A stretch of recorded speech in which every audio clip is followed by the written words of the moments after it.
Welcome to the Business After Hours, where the ties loosen, the suit relax, and we talk business without the boardroom. Grab your favorite drink, kick back, and let's dive into the world of business after hours. All right. Welcome to the Business After Hours podcast here with Jared and Eric. How are you gentlemen doing today? Doing great. Thanks for having me. Yes, absolutely. Jared, you doing all right? It's hump day, right? That's right. All right. So, Eric, tell us a little bit about yourself, if you don't mind. Sure. I'm a long-time, tech entrepreneur. Started my career, and I'm going to date myself here, but started my career at a company in Dallas that at that time was called AudioNet, later became broadcast.com. So I always like to say my claim to fame is I was the first guy dumb enough to go out and try to sell webcasting when, they didn't have real laptops back then. Desktop computers did not have sound cards and speakers. And that clearly worked out. Yahoo bought the company. We moved over to London, and I worked for Yahoo for a couple of years over there. Ended up in Silicon Valley and left Yahoo, got back in early stage startups, and have worked with a couple dozen venture-backed startups in the heart of Silicon Valley, both as a head of business development, a CEO, a COO. And a couple of years ago, I moved to Austin, Texas, and started a company called Exit Guide. And our goal is to really help kind of small Main Street business owners, create a plan and manage the exit process. Because a lot of them, quite frankly, they can't afford lawyers, brokers, and others. So turn my attention to using technology to kind of help small Main Street business owners. Awesome. So how many startups have you worked with? As a coach or fractional exec and full-time exec, it's well over 20. Wow. At a certain point you stop counting. Right. Yeah. What's been the funnest one to work with? But look, broadcast.com was a amazing experience for just kind of getting into the space, and it probably helped light the spark that was already there. But some of the different ones, it really has come down to team. One of the companies I had a chance to work with was Zopni, which was a very early in the days of early Y Combinator company. And a couple of us had come from Yahoo together and a few other, companies. And it was just a remarkable team. And those relationships have carried forward even to this day. And so there's been a bunch, and a lot of it has come down to just working with people who are fun to work with, super smart, and just really committed to their craft, whether it be product management or engineering. When you get that, it just creates magic. So you help small businesses develop a plan, like basically an exit strategy, right, to sell. Yeah. So here's the thing, and I'll rattle off some stats here. No, go for it. When you look at small business in the U.S., like 35 to 40% of our economy, is generated from small businesses. And so you have a lot of people that have, really over the past kind of 2 to 3 years, really started to talk about this great wealth transition and small business transition. But the reality is 85% of small businesses are owned by boomers and Gen X. So yes, they are going to transition out just because Father Time remains undefeated. Sure. The challenge is about 90% of these are worth less than $5 million. In fact, a lot of them are worth anywhere between $250,000 and maybe $2 million. And so all this stuff on Twitter and all the things that are out there about, looking for a business, the reality is, lawyers, business brokers, M&A advisors, they have plenty of opportunity and focus their time and energy on businesses that are worth more than 5 million, really more than $10 million. So it begs the question, well, what happens to this 90% of the market that's really small? You own a small coffee shop in Biloxi, Mississippi, or you own a carpet cleaning business in Flint, Michigan, and these businesses are worth a couple $100,000.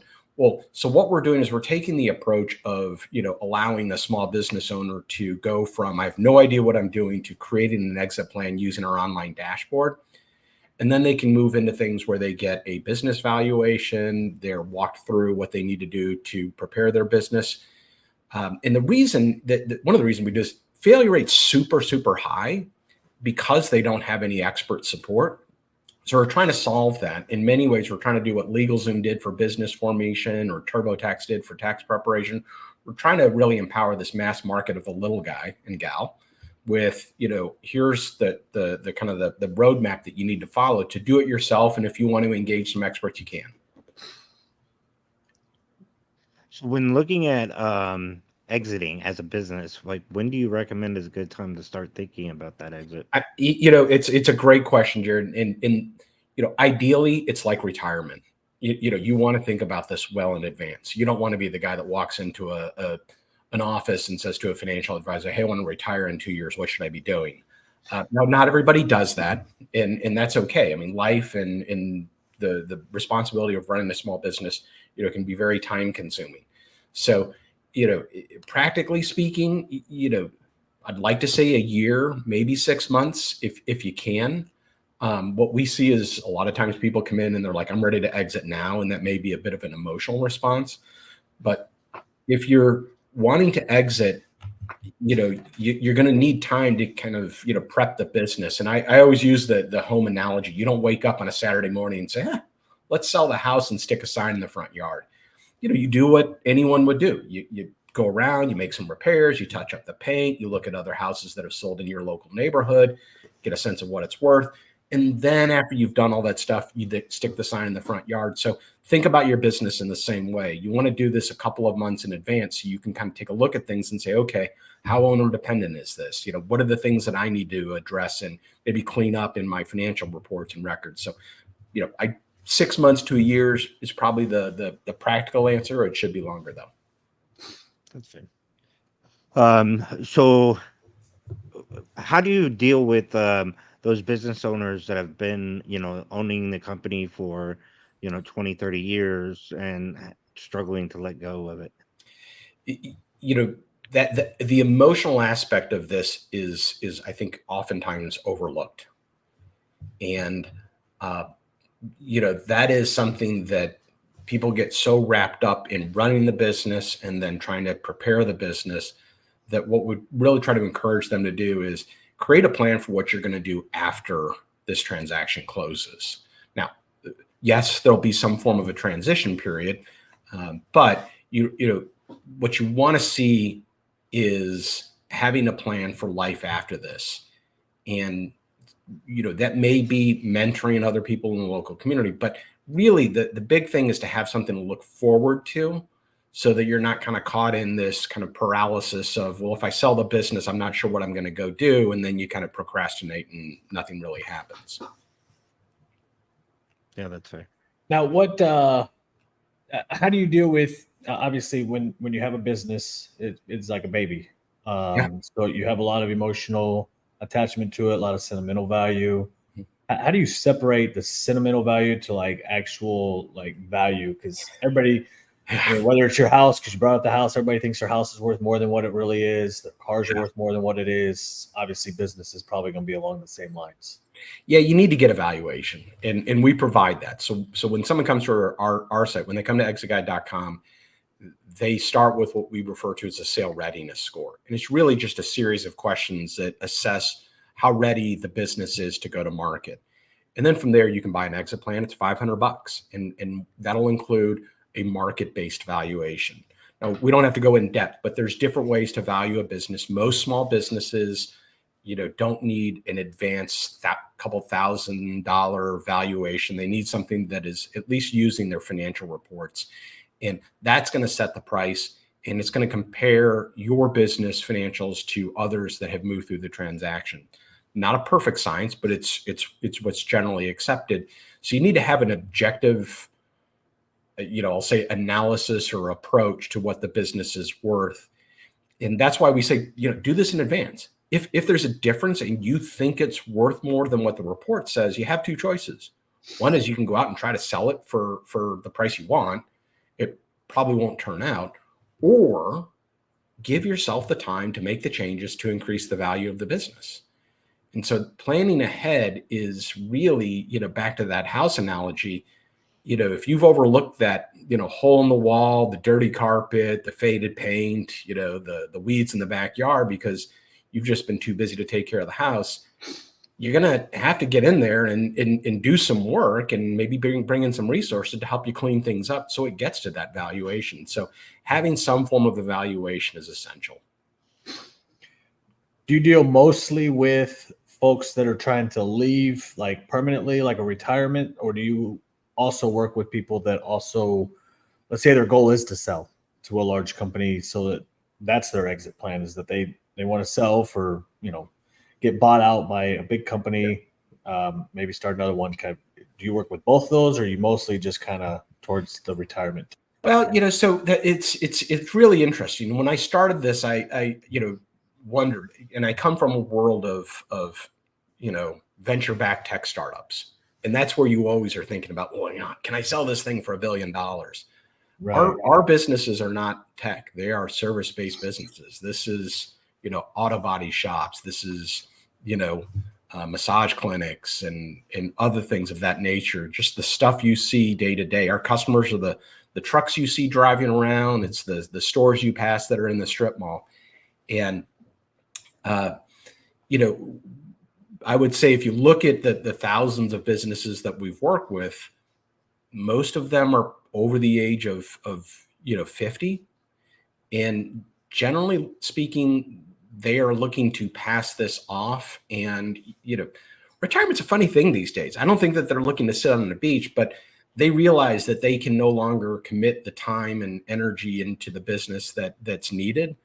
And so we get a fair amount that are ready to retire. The other interesting trend that I've seen over the years is people who start at a young age and they get a business, and then they get married, they have a family, they have other commitments, and they find that maybe this isn't something that they can actually allocate their time and energy to. And so they want to make a transition into something that may be a little bit more structured than running a small business, which can generally, be a huge time commitment. Now, was that broadcast company that you work with? Is that what the Mark Cuban one was? Yeah. Oh, okay. I thought it sounded familiar, but I was like, man, that. Yeah. It was a remarkable experience to be a part of that journey. I started when there was probably 30 some odd employees, and we had some radio stations. Well, they had some radio stations. When I joined, the big impressive stat was they had a 10,000 stream real audio 2.0 license. And so this is back in the days of 14.4, 28.8 modems. And you're calling businesses all day long, be like, do you want to broadcast a corporate event over the internet? And it was, I may as well have been calling up saying like, hey, do you want to, you guys want to buy 100 jetpacks? Like, it was just unthinkable. Why would I want that? What would be the purpose of that? Fantastic experience though. Tell us about that. What's it like getting, what you can tell us, obviously, what's it like being bought out? Obviously, because that was a multi-billion-dollar deal. Yeah. If my memory serves me correct, which is what made Mark Cuban a billionaire. So yes. And look, it was a very fortunate event, although I'm still working. Mark owns a basketball team and is doing amazing things. But look, I was very blessed. I'm taking nothing away from it. The honest answer, no one knew. I joined in 1996. I was in my early 20s. I was newly married and, making peanuts as a base salary. And a lot of my friends were going off to MBA programs, law school. They were joining big consulting firms. Sure. And there was a lot of questioning as a, newly married guy with, starting to have a little bit of responsibility, sitting in this crappy warehouse, literally with crickets, on the floor. It's a story where a guy and I came in the morning, a mouse was caught on some sticky paper. We had to deal with just what am I doing here? Right. And making 50, 60 cold calls a day. I don't think any of us had any idea it was going to turn out the way it did. And then now to see today where, streaming is just part and parcel of every day. So there is I refer to it as a class. There's a class of us that had the good fortune of coming into that commercialization of the internet between, say, 95 and about 1998, that we all grew up around this. And I think for the most part, no one got into this thinking that we would all be part of this societal change and there would be wealth generation. It was just new and interesting. I think in hindsight, I probably looked at a little bit of, well, I would regret not jumping into this pool if it does turn into something, but I had no way to predict what would have happened and living through the Yahoo acquisition and being a part of that company's growth as well. What now you said it was a fairly quiet deal. Does that mean like you didn't even know that it was being acquired at the time? No, the deal itself, we kind of knew. When I say no one knew, meaning no one knew AudioNet was going to turn into this publicly traded company and get acquired by Yahoo, and the internet was going to explode.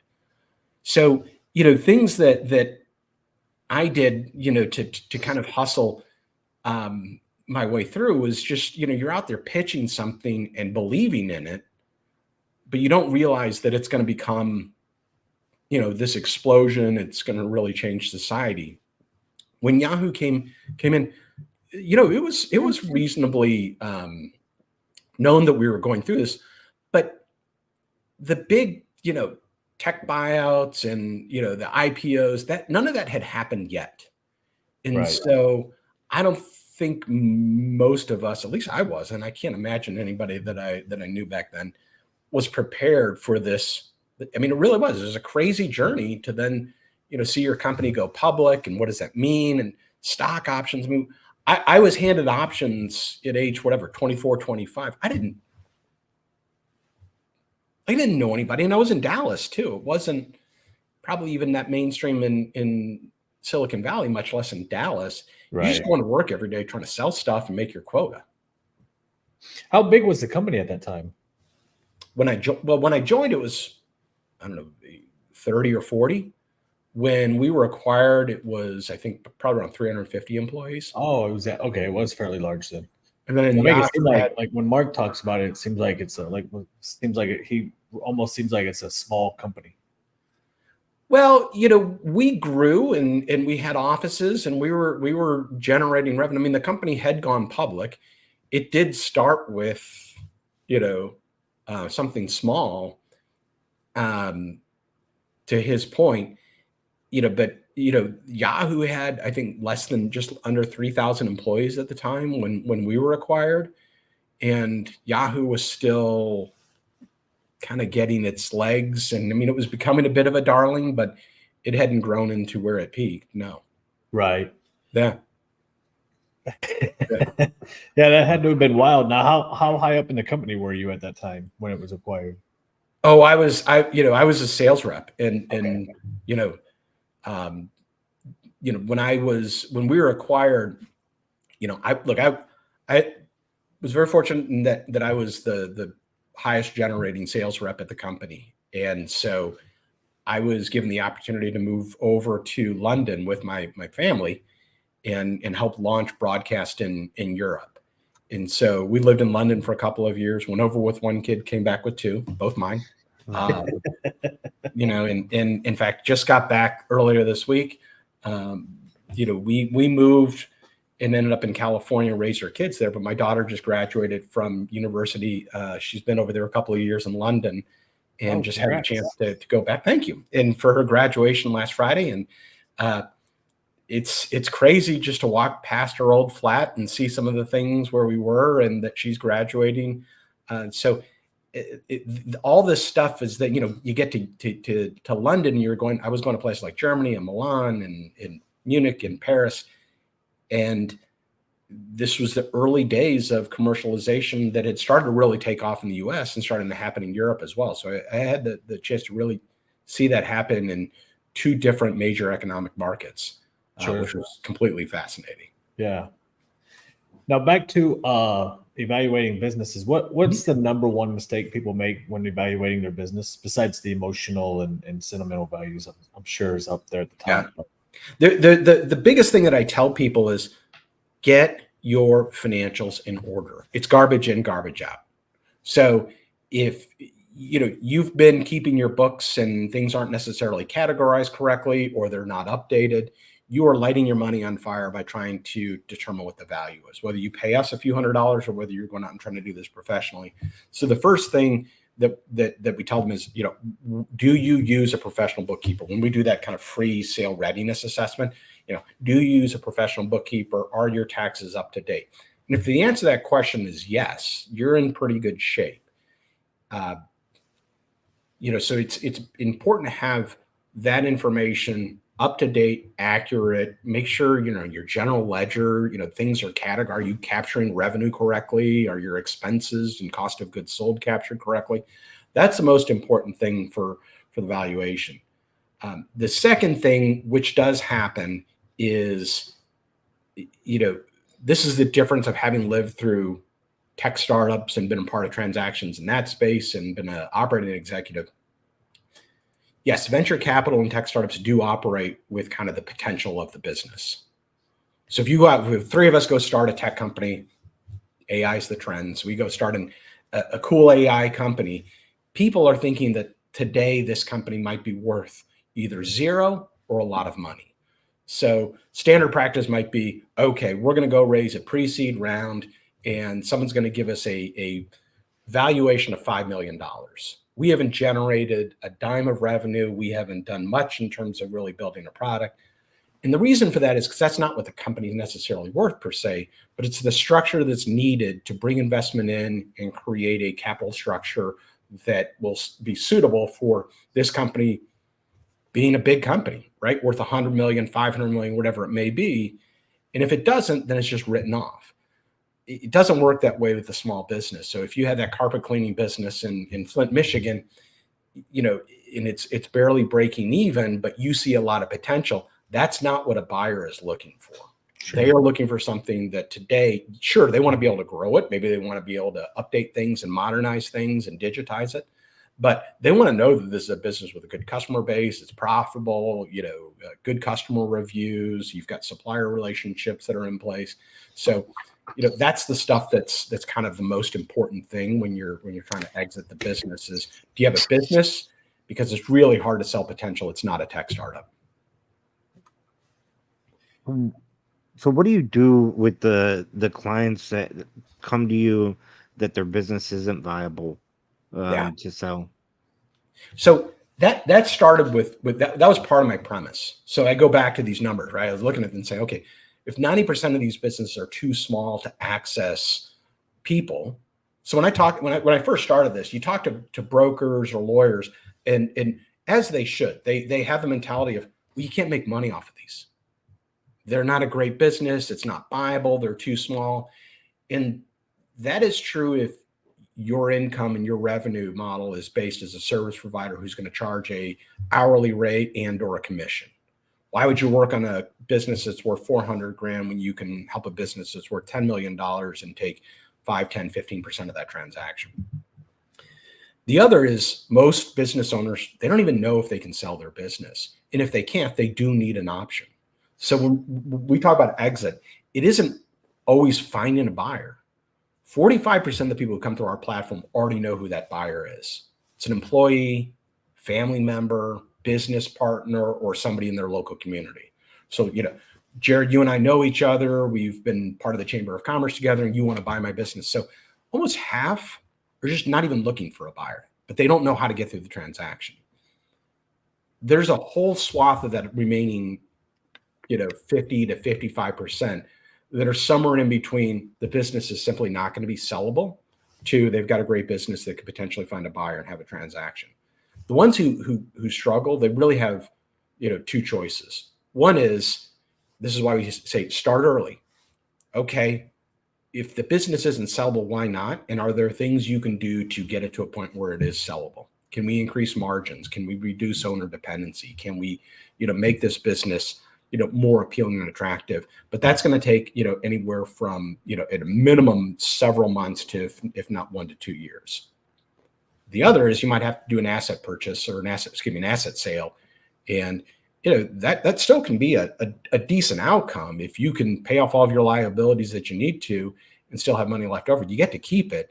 And that just means you need to dissolve your business entity, which is incredibly important. Do not overlook that.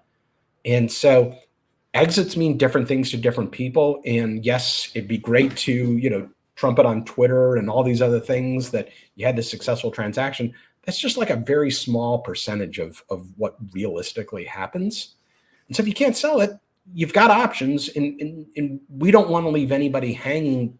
Part of what we're selling is education and hope that you can get to some form of a conclusion that's good for you. Yeah, that's fair.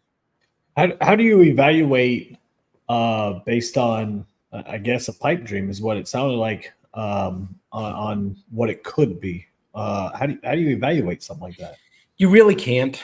I mean, what happens with a valuation today is we use a market-based valuation methodology. So what that means is we take 3 years of P&L statements and a balance sheet, and then every business has a code, an NAICS code. And that is a thing that shows up on your tax return. So if you run a business, there's a business code that's filed on there.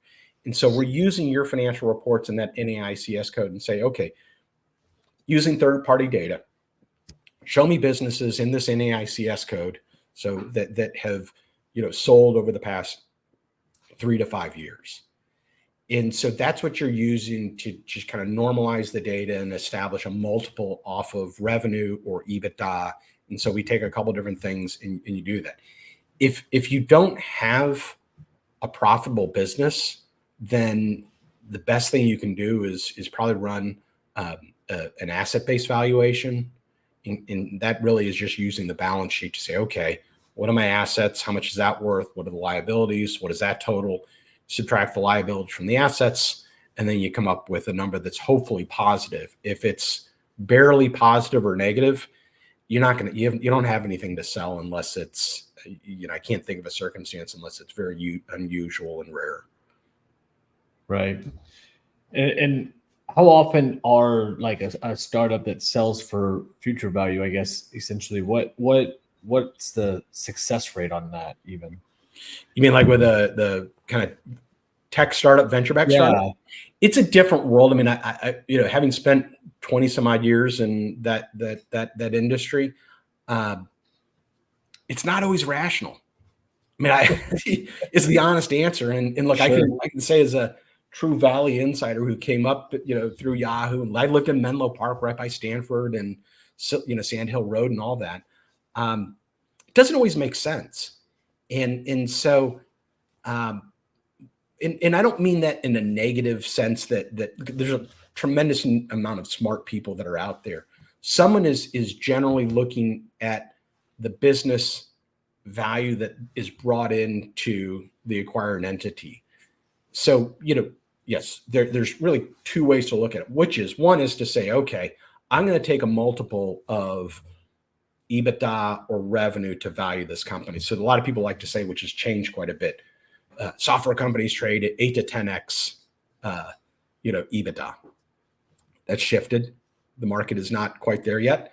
Whereas other companies may charge or get valued at 1, 2, 3, 4x a multiple times. If you're looking at a tech startup, someone may say, okay, we've got a revenue line here, or we've got a business market that we want to enter, and they're oftentimes looking at a number of things. One is a buy versus build. Okay, we're a big company. I'd have to allocate 30 or 40 people. It would take this long to build this thing. If I go and buy this, and it includes a team and technology and intellectual property, even if they're not necessarily generating revenue, does that accelerate, my time to market? Does that, replace my cost of trying to invest in those things? And so they may be willing to, pay a premium on this. You've seen some of this in the AI space, and in the past, you've seen in other spaces where, video was also another one where someone's going to say, look, I'm missing out. And if I'm 2 years late to this market, that's going to be worth tens of billions of dollars, I may never capture more than 1 or 2% of it. But if I get in today, I might be paying a premium, but I might be able to capture, 5, 10, 15% of the market if I can be there, 12 to 24 to 36 months earlier. So that's where you see some of these crazy premiums. Is that just because they got so much money, they just kind of get bored with it, and so they can take those chances? Is that what they're bored? Or I mean, look, sure, sometimes, not as much as you think, because again, you can be. It's hard to be wrong, and so this happens. Like if you look at the pharmaceutical industry, you look at other industries. There are always mistakes. People don't like to necessarily read stories about a super rational acquisition that ended up being good. Right. It's interesting, but like it's not a compelling, story. So sure, I think there are instances where someone has overpaid, but you look at other ones. I mean, was Instagram worth the premium that Facebook paid? I mean, they had or WhatsApp, with a handful of employees. Yeah, it turned out to be stellar acquisitions. In between is where most deals happen, which is people are paying for something that may be a bet, but that is this due diligence process that we help our customers prepare for. That's what happens in a transaction. Is it's not someone just kind of putting a finger in the air and saying, okay, $1 billion, or they don't shake the magic 8-ball or anything crazy like that. Right. But models can be wrong. Business, financial models can be wrong. Someone can say, yes, I think this market that we're buying this company to enter is going to be a, $50 billion market. And you could be off by, a huge number. And you might be buying a company for a market that completely collapses or is, I'm like, I don't know that we saw a lot of big companies trying to buy to get their way into the NFT space. Sure. But could you imagine if you had raised or if you'd gone out and acquired a company for $2 billion to get into the NFT market and it completely collapses? But at the time, the data that you had available, the smart people in the room, you all thought it was going to work, but it didn't. Right. So it's hard. It's really hard stuff. Did you ever see the show The Prophet with Marcus Lemonis? I know of it. I've never seen it. Oh, you never saw it? Okay. But I do say when people ask, have you ever watched Silicon Valley? And I've seen several episodes. I think there are some of us who watch Silicon Valley, and sometimes it's funny and other times it hits a little too close to home. And people are like, no, like that didn't happen. You're like, oh, actually, yeah, that's that's really accurate. There's one clip that's always been on social media, which is the guy's on the phone and he overhears someone. He's like his revenue model, and the VC's like, whoa, what'd you say? He's like, what do you mean, revenue? He's like, why would you generate revenue? Because once you generate revenue, it's never enough. And it's so true. I mean, it really is. And there's some hyperbole in there, but when you go out and you raise money and you understand, I would say the laws of physics in that. Sure. People can say, well, if you sold your startup for, I don't know, let's just say $30 million, wouldn't your investors be happy? And the answer may be not really. And they're like, well, wait a minute, they only invested $2 million and you sold it for 30 million. But when you look at their percentage of a $30 million transaction and what they need, because they're promising their investors, venture capital firm has limited partners that invest money. That asset class is expecting a 10x return. And so when they put money into a company, what they're saying is, okay, our approach is we're going to invest in AI or SaaS or whatever it may be. They pick a sector, they have a thesis. They know full well that their return is going to come from somewhere between 10 to 20% of their portfolio.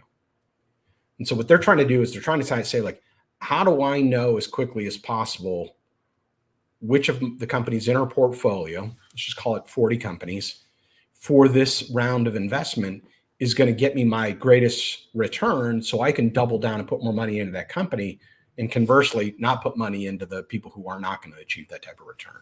Right. And so, yeah, you may have a good exit, but it's not enough to move the needle from the venture capital firm's perspective. And it makes sense when you understand it. Outside looking in, it does seem kind of crazy and silly, but there is a little bit of method to the madness. How unrealistic are shows like Shark Tank?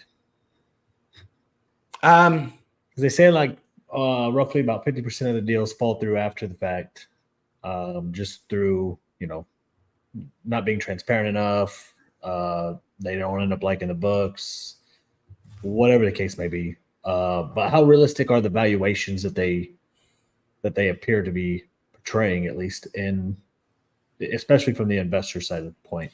Well, look, what I will say is keep in mind, those shows are there for entertainment and their theater, taking nothing away from, the skills, the knowledge, and the talent of the people who are making that investment. But they didn't pick boring personalities who are super analytical and maybe on the autism spectrum and wicked smart to be on that show. And Sure. Right. So Mark has been, from when I work with him, we don't keep in touch anymore. Haven't been to any Mavericks games or anything like that. But yeah, I know, bummer, right? But so I don't think that what you see on television, what you hear on Twitter is the best barometer, because I do think it creates somewhat of a misleading, idea of what it's really like. Sure, I can see that. Starting a business and turning it into something and generating a profit and getting it into a couple $1 million of revenue is a really, really hard thing to do. And so you're getting this very condensed version made for TV, and the people who are watching it, one of the things I think a lot of people are conditioned. It's like, well, I use that. That's a great idea. Just because it's a good idea doesn't mean it's a good business. Sure. And I'll be very candid. Things like DoorDash, Lime, and Bird, those are all, I hear from people, they're like, I love that. That's a great idea. It's a great service. Well, the post office is a great service. I can drop a piece of paper in the mailbox for whatever it is, 50 cents. I don't think anybody knows what a stamp costs these days. I sure don't. Oh. And it gets to my parents in Florida. It's amazing. And it happens with like a super high success rate. Right. I would never invest in the post office as a business, but it's a tremendous service for our country. Scooter companies, this whole micro mobility thing, it was just a recipe for pump and dump. Putting crappy scooters out on the street with low barrier to entry, regulatory things. These are terrible businesses, which is why you see Bird and others that are worth whatever it is today. It's like worth like a pair of shoes. Great service, terrible business. Most of the food delivery companies, they didn't even make money during the pandemic in terms of generating a profit. Revenue's high, but all too often what you see is, when you get a lot of hype around something and you see the value in the service, you kind of have to then take a layer deeper. And it sometimes works out. I mean, Amazon's a great example, but eventually, these businesses that are selling dollars for 70 cents, growing your revenue is actually probably the worst thing that can happen. Right. You're just losing more money. So, what are some things that a buyer, can be on the lookout for, or you can find are important for buyers to consider? In small businesses? Yep. Yeah. I mean, I see a lot of people. I post a lot on LinkedIn and on Twitter. And so I get inbound from people. So we service strictly sellers today. Do we want to create a marketplace? Yes. But we're a small team. We're an early stage startup. We're solving a huge need, which is most sellers are just simply not prepared, and like 80+% fail when they try to do this. So we're trying to solve for that. As far as buyers go, you need to look at a couple of things, but one, please be prepared that this has become a wildly competitive market. There's a lot of people that are searching. So if you're coming into this thing saying, I've got this great idea that I want to find some old guy who's running a profitable business and modernize it and generate a bunch of money. Okay. I mean, it's like saying, I'd like to find a way to buy stocks that have no downside and all upside. I mean, look, welcome to the club. That's what everybody's looking for these days. So what you have to look at is, really, I tell people to go through a couple of things in their thought process. Start with geography. If you're looking to buy a small business, are you looking to buy something that most of these are going to be hyper local? So are you really casting a nationwide search?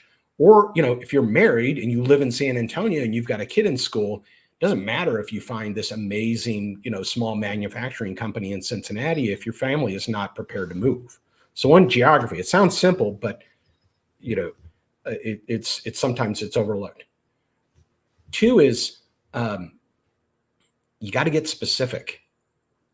So saying, I want to buy a small growing business that is profitable that I can clean up. Like it doesn't work. Like you are wasting your time. You've got to get very specific and say, I want to buy something in manufacturing. I want to buy something in HVAC. I want to buy something in the dry cleaning space. You've got to pick an industry and understand that industry and understand how to operate that and understand the dynamics of running that, the valuation, whatever it may be. If you're too broad, I'll go anywhere and I'll buy any small business. You're really just kind of casting a line into the ocean and saying, well, let's hopefully get a fish. We haven't looked at line test and pole and location, like are there any fish here? You've got to start to narrow your focus. Then the other is, when you get past that, now you say, okay, I'm looking for businesses in this industry, in this region. Now I want to start to look. It is hand-to-hand combat out in the streets of getting to know business owners and understanding, why they're selling and if they're actually serious. Do they, are business owners really that up forth as to why they're selling?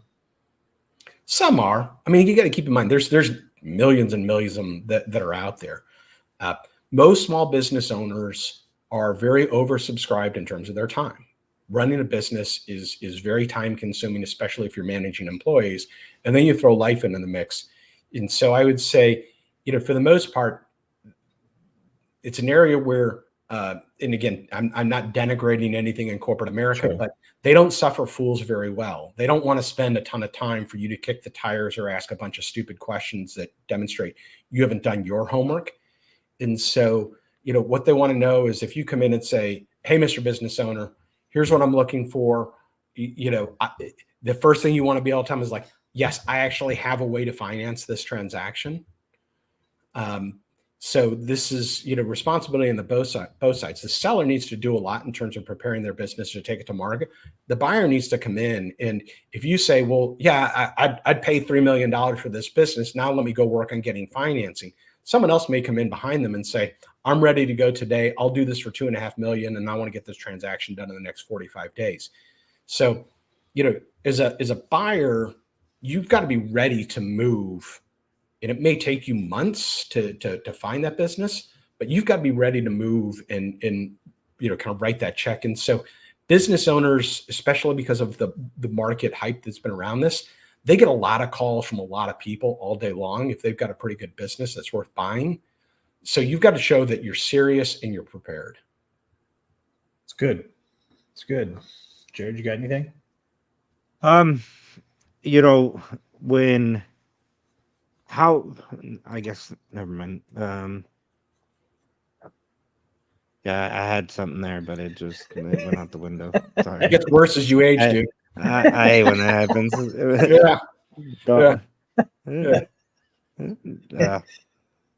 But so I guess, why'd you pick Austin for your current business? Is it because of the startup at Tech World being focused in Austin, or is there a certain?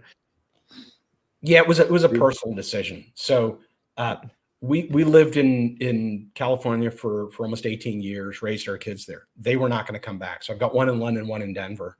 All of our family is kind of migrated from the Midwest to Florida and Texas.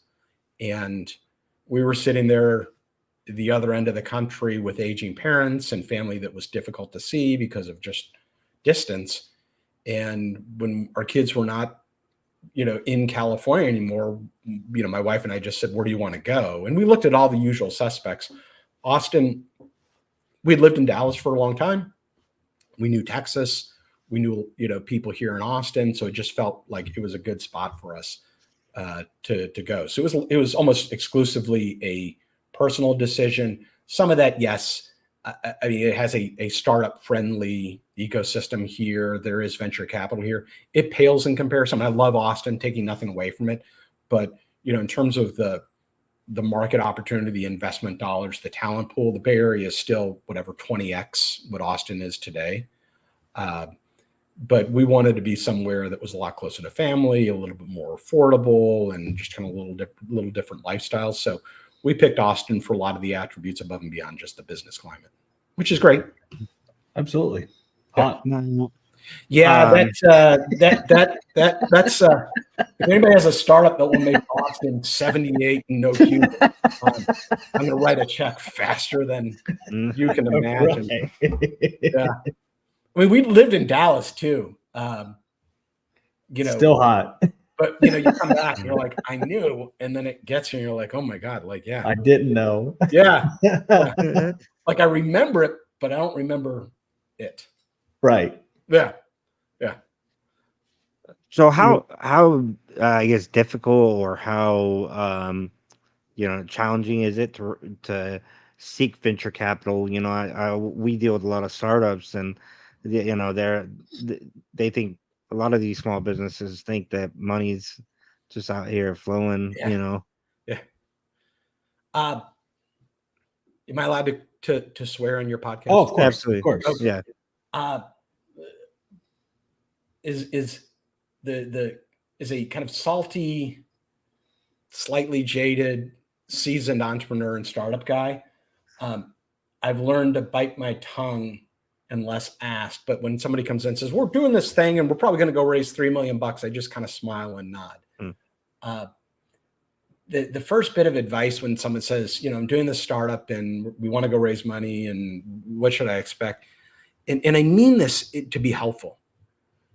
No one gives a shit about your shitty little startup. So you think it's a great idea and you've worked 18 hours a day for a year straight. Nobody cares. Nobody cares. And so the analogy I draw is people say, yes, but, and I say, we all know who Jimmy Fallon is, right? Mm-hmm. You watch The Tonight Show and Saturday Night Live. The dude can sing. He can dance. He's funny. He's charming. How many Jimmy Fallons do you think are running around LA right now? No, probably a lot. Yeah. Like you could go to local theater somewhere in Hollywood and see some man or woman up there and you're like, this person's unbelievable. Yeah. And so what you have to understand is when you enter the space and you're trying to get your start, you are that kid from Indiana getting off the bus in Hollywood, suitcase in hands and starry eyes thinking you're going to make it big. What you have to realize is you're going to be waiting tables and it's going to be a long haul. And the odds of you getting that big break, which is going to take grit and determination and hustle and talent, is, that's what you're entering. So very few startups are raising money. And the other bit of advice is no one is looking at your company in isolation. They're looking at it saying, look, I have capital to deploy, and I'm looking at the potential of your business against 10, 15, 20, 30 others that have finally made it to this stage. And so your business may be a great idea with a great team, and you may not get investment because someone believes, or a team of people believe, that I've got 15 in front of me that are great ideas with a great team, but we can only pick one. And this one that we've picked, we just think is slightly better than all the other great ideas and great teams that are out there. So, don't build a product, build a business. Amen. And if you build a business, people will invest. And, don't assume that you're going to go raise money because there's a lot of Jimmy Fallons running around out there that are also just as talented, willing to work just as hard. And that's not against you. You can't let that bother you, but you got to just, why him or why her? I don't know, man. Like, it was hard. I was raising money for an HR tech company when all these scooter companies were going around. And I just remember people being told like micro mobility. I'm like, maybe I'm not cut out for this. Maybe, I'm just this dumb kid from the Midwest who just doesn't understand this. But I was looking at things like, this is the dumbest thing ever. Like, why would a company that rents freaking scooters be worth $1 billion, $2 billion? Well, it turns out it wasn't. And it isn't. So it's not fair. Like, I didn't get the memo that life was fair and special stuff. Right? It hasn't come in yet, and I'm in my 50s. So, are you going to raise money? Maybe, but it's going to be hard. And that's even if you have a great team, great idea, and a great business, because you're competing against, a class that also has those same attributes. Absolutely. Well, that was good, Eric. I appreciate you coming on. It's great chatting with you. Your insight is definitely valuable. I hope our listeners and watchers will come visit you at exitguide.com. and hopefully figure out some sort of exit strategy. I feel like, and I'm sure you can echo this, that every business needs to have some sort of exit strategy. If it's not to sell, to get out, but just to also retire. So, yeah. And if people want to contact me, you can find me on LinkedIn. I also still do some startup coaching. It turns out we are not, making cajillions of dollars. We're still in the early stage of this, but you can always reach out to me, Eric with a C at exitguide.com. And always happy to help other entrepreneurs, and really appreciate the opportunity to come by and chat with you guys. I have one last question for Jeff. You've got a Texas flag, and then is that a Boston Red Sox hat? Yeah. I'm thoroughly confused, but can you explain it? We all are. So all right. Well, our parents weren't baseball fans, so I had the liberty of choosing my own team. All right. And I hated the Yankees, and what better team to root for than the team you hate the most? So, well, I too have a confusing sports affiliation. I grew up in St. Louis, so I'm a Cardinals fan. So if you had to pick, nothing against the Red Sox, you picked incorrectly. You should have picked the Cardinals. But moving around a bunch, yeah. So I'm still a St. Louis Cardinals fan and a St. Louis Blues fan. But football, I've got different teams that are pulling for it. But I had to ask because of my own confused, dysfunctional affiliation. Absolutely. Welcome to my dysfunction. All right. Great chatting with you guys. I'm sure this is the absolutely out. Best of luck to you, Eric, and y'all go visit them at exitguide.com. And until then, we'll see you guys next time. Bye. Thanks. Welcome to the Business After Hours, where the ties loosen, the suit relax, and we talk business without the boardroom. Grab your favorite drink, kick